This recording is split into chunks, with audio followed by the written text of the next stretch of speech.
Hello, my darlings, and welcome. Today, I'd like to offer you some ritual ideas for the season of Imbolc. Let's do some magical crafting. There are a number of ways you can celebrate the season or day. Please feel free to use the suggestions that resonate with you and that work best with your space and your schedule. As always, you can take some of these ideas and customize them to fit your traditions and practices. Imbolc is a time to acknowledge the first spark of spring, the embedded energies that have been sleeping over the winter.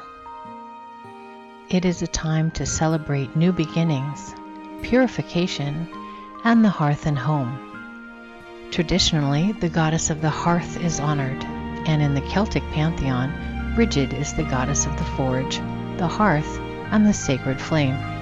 We often see Brigid honored on this day, but you may wish to substitute other goddesses.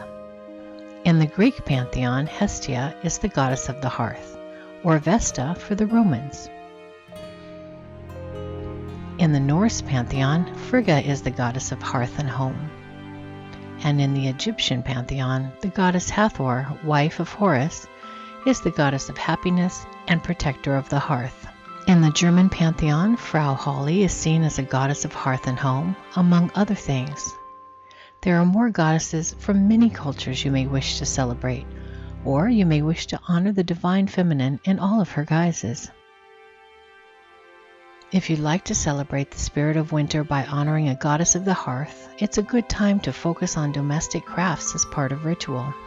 I enjoy creating warm scarves this time of year with my crochet hooks and adding intentions with every stitch. You can spin or weave, knit or sew, or incorporate other domestic tasks into a ritual context.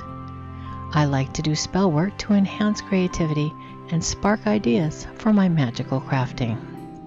The color white is often a predominant one in Imbolc celebrations to represent the blanket of snow, often interspersed with green to represent the evergreen plants that predominate during winter, and the new growth just peeking through the snow, signaling spring is not far behind. And speaking of spring, you may wish to look forward to that season with pastel colors and florals in your home or on your altar to celebrate the season. Snowdrops are a popular flower, along with other flowers that bloom at this time of the year, such as crocus, daffodil, hyacinths, as well as the hardy rose. If you participate in a structured ritual or decorate an altar or sacred space, you may wish to incorporate lots of candles or a cauldron with a small fire in it, as the goddess of domesticity and the hearth are associated with fire and braziers. And you can light candles to welcome the return of the sun after a long winter. The lighting of fires celebrates the increasing power of the sun. Like many goddesses of the hearth, Brigid reminds us that spring is around the corner. She watches over hearth and home, is the fire keeper as well as a fertility goddess.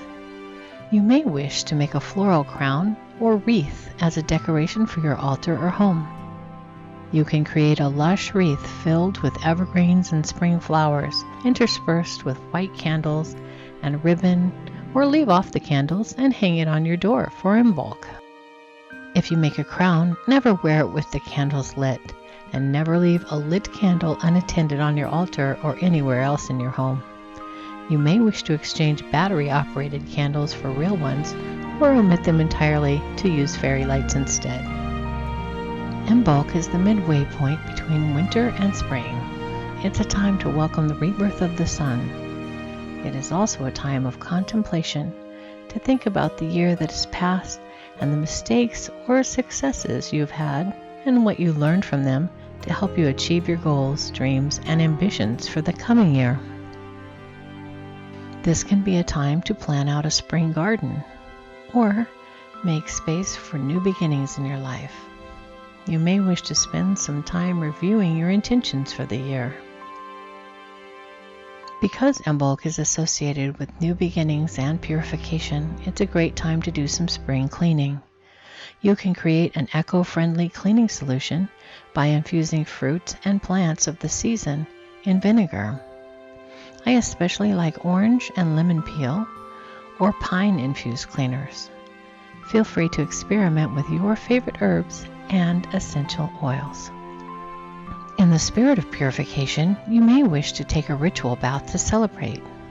You may wish to add cleansing salt or a cup of milk or powdered milk to your bath, as dairy products are often highlighted this season, and they will soften your skin. Add herbs and essential oils to your bath that represent purification and, of course, relaxation. One of the easiest ways to do this is by using a muslin or organza bag for the herbs, so that you're not faced with a huge bathtub cleanup afterward. And if you do not have a tub or prefer to shower, you can hang the bag of herbs under the shower head to diffuse them. As you bathe, know that your body, soul, and spirit are being cleansed and purified by the herbs, salt, and water. And know that any negativity absorbed by the water is being released down the drain and out of your life. If you're a kitchen witch, you may wish to bake bread for Imbolc, or create a ritual meal with winter vegetables, such as hardy winter leeks, carrots, and other root vegetables, as well as squashes and potatoes. My favorite thing is to make a hearty vegetable soup to celebrate the season. I hope you all have a blessed Imbolc season filled with creativity and new beginnings. Cleanse, create, and may Imbolc bring you all of its blessings.